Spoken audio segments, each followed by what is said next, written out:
good decree of right and law. And I say, if a cleric a layman saw and struck, let him strike the first blow for all, since the Pope has spoken this, and let the layman strike without a flaw.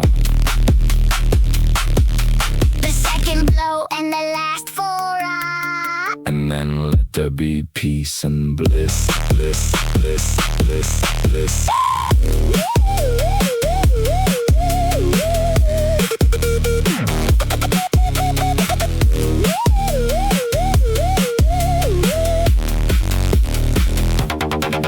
Since I make no other daily hire, I will make a decretal to aspire that he who has a wife for hire, let him leave her to his neighbor's desire.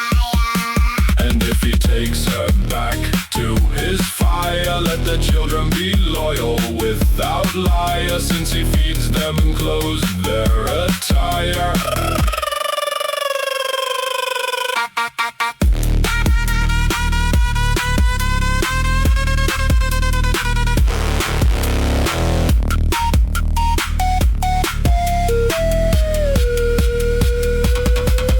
Since I make no other daily hire, I will make a decretal to aspire that he who has a wife for hire, let him leave her to his neighbor's desire. And if he takes her back to his fire, let the children be loyal without liar, since he feeds them and clothes their attire.